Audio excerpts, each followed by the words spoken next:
Assalamualaikum. Waalaikumsalam. Mari kita bersalawat terlebih dahulu. Allahumma sholli ala Sayyidina Muhammad wa ala ali Sayyidina Muhammad. Sallallahu alaihi. Dengan siapa dari mana? Dari Umi Haura di Jambi, Pak.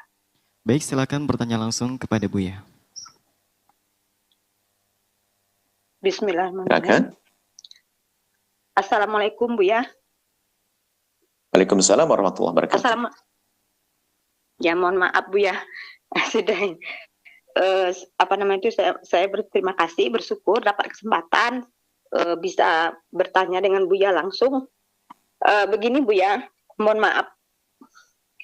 Saya ini wanita pekerja pegawai negeri gitu, Bu ya. Seorang guru pegawai negeri. Dalam pekerjaan kadang-kadang kita tidak bisa menghindarkan dari situasi di mana kita dipinta untuk menjadi pembicara pada kegiatan. Ya, saya seorang perempuan di depan audiens gitu, Pak, laki-laki perempuan gitu, Bu ya. Jadi lama-lama saya merasa tidak nyaman gitu, tidak nyaman dan merasa berdosa saya menjadi pembicara di tengah di kalangan pekerja PNS. Kadang-kadang terpaksa saya harus menjadi pembicara, kadang dipinta oleh atasan gitu kan untuk menyampaikan materi dan segala macam. Lama-lama saya merasa risih, itu merasa berdosa. Saya minta petunjuk dari Buya supaya saya istiqomah, bisa menghindarkan, bisa dimudahkan untuk menolak. Saya sudah tidak nyaman lagi saya menjadi pembicara di depan audien yang campur gitu, Buya. Mohon petunjuk, mohon dimudahkan saya, Buya. Cuman itu saja, terima kasih. Assalamualaikum. Waalaikumsalam warahmatullahi wabarakatuh. Subhanallah, ibunda, ibu yang solehah. Anda telah berada pada wilayah yang istimewa, yaitu menjadi wanita yang tidak nyaman jika fisiknya, khususnya wajahnya, dilihat oleh kaum pria. Karena Anda sudah berada di tempat yang mulia, Anda harus tinggal tambahkan wawasan supaya tidak salah. Jangan sampai nanti di saat melihat perempuan yang ngobrol, yang berbicara depan laki-laki lalu Anda rendahkan, itu juga menjadi salah. Baik, Anda sudah luar biasa baik. Cuman di saat ada seorang wanita ingin bicara dengan kaum pria, asalkan memenuhi syarat adab, tata krama, dan seterusnya, hal itu adalah memang diperkenankan. Tapi Anda dalam merasa ketidaknyamanan adalah sebuah kebaikan. Saya kembali kepada masalah menutup wajah atau tampilnya perempuan di depan laki-laki terdahulu satu demi satu. Bicara tentang kewajiban menutup wajah atau yang sering disebut cadar. Perbedaan di antara para ulama. Sekali lagi ini perbedaan. Hei Anda yang sudah bercadar, Anda tidak perlu merendahkan yang belum bercadar. Yang penting mereka menutup aurat. Hanya wajah saja yang terbuka. Kemudian di sisi lain, Anda yang masih membuka wajah Anda, jangan merendahkan yang pakai cadar. Yang pakai cadar saja tidak merendahkan Anda, tidak boleh merendahkan Anda. Apalagi Anda merendahkan cadar. Jangan katakan cadar bukan agama. Cadar adalah bagian daripada agama. Cadar adalah syar'i. Cuman perbedaan ulama yang tidak pakai cadar adalah tidak perlu dihinakan. Tidak boleh. Karena tidak melakukan keharaman menurut sebagian ulama. Maka jangan merendahkan yang tidak pakai cadar. Sehingga tidak boleh saling merendahkan. Kemudian, bagi yang tidak pakai cadar, atau siapapun, kemudian ingin bicara di depan kaum pria karena sebuah tugas. Memang rasa tidak nyaman seperti yang ibu pernah rasakan itu adalah sebuah keistimewaan. Itu pangkat tinggi Allah pilih. Akan tapi, jangan, di saat Anda harus memenuhi dengan syarat-syarat dan adab-adab. Jangan sampai ada tabarruj al-jahiliyati, dan dana Anda yang normal. Tidak dandanan yang membingungkan atau menggiurkan yang menggoda. Dandan yang normal. Dandangan yang normal. Tidak ada dandanan yang berlebihan. Nah, baru Anda nanti bicara, ketemu dengan orang lagi dan seterusnya. Lagi ya, ini bagi yang tidak bercadar tentunya. Kalau bercadar memang sudah tertutup wajahnya. Anda menghindari daripada tabarruj jahiliyah. Dandan yang berlebihan.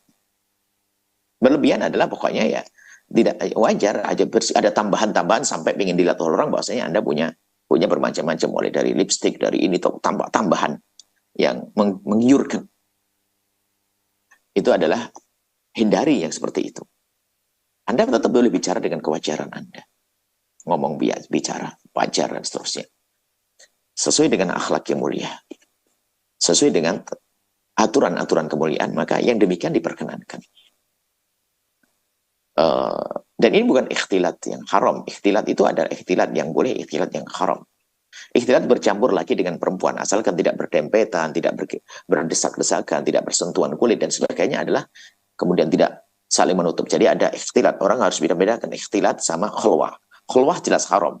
Laki perempuan yang bukan mahram, bukan suami istri, bukan mahram juga, kok berduaan haram. Khulwah. Berduaan di tempat tersembunyi yang bisa melakukan apa saja biarpun tidak melakukan. Tapi kalau ikhtilat dan bercampur lagi dengan perempuan, maka ada rambu-rambunya. Asalkan sama-sama menutup aurat, sama-sama menjaga kehormatan, menjaga mata. Kemudian acaranya tempat yang baik, tetap mulia. Maka kemudian tidak berdempetan. Tidak berdempet-dempetan desak-desaan, maka yang demikian itu jadi perkenankan. Apalagi seorang ustadzah mungkin menyampaikan satu pesan kepada jamaah, itu adalah sah. Tidak menjadi sebuah masalah. Asalkan dianya menjaga diri daripada tabarruj jahiliyah tadi. Berdandan yang berlebihan, gayanya orang jahiliyah. Kemudian maksud kami, kemudian yang justru yang terpenting ini adalah di saat Anda sudah menjadi orang yang bisa menutup, tidak tampil depan wanita, depan pria, itu Anda harus masuk wilayah mulia hati, jangan merendahkan yang lain. Mohon maaf, mungkin Anda mendengar misalnya Umi Fairuz misalnya, kan dalam pengajian tidak tampak, videonya tidak ada tampak, wajah dan sebagainya. Itu bukan berarti setelah itu jadi alasan untuk yang tampak wajah adalah jahat, tampak tidak boleh. Itu hanya pilihan saja.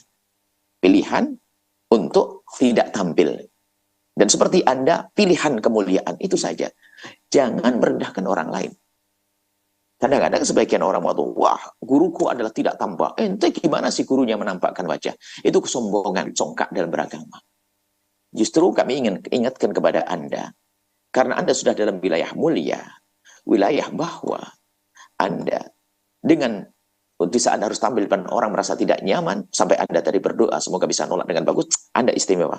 Cuman sampai sebatas ini, jangan sampai di saat ada perempuan, kok tidak menampakkan diri, lalu Anda meremehkannya, Anda merendahkannya, tidak. Berarti itu sombong penyakit Anda. Ini justru yang perlu kami antisipasi. Ada orang congkak beragam, gampang menilai orang. Tidak. Jangan mengatakan, aku kok risih, kamu kok tidak risih. Loh, beda-beda urusan orang. Anda risih karena Anda mulia. Tapi dia mungkin risih di dalam hatinya, kan tidak ngomong ke Anda. Seperti itu. Jadi, jangan Anda merendahkan dia.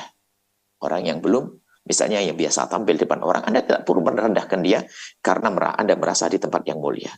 Jadi, tetaplah Anda istiqomah dengan apa yang Anda rasakan, tapi setelah itu, Anda tidak boleh merendahkan orang lain. Istimewa. Berusahalah untuk menolak. Bagus. Dengan cara yang lembut dan indah, Anda akan semakin terjaga, semakin mulia, dengan catatan tidak merendahkan orang lain. Wallahu a'lam bishawab. Setelah Anda menyaksikan video ini, jangan lupa berselawat kepada baginda Nabi Muhammad sallallahu alaihi wa alihi wa sahbihi wasallam.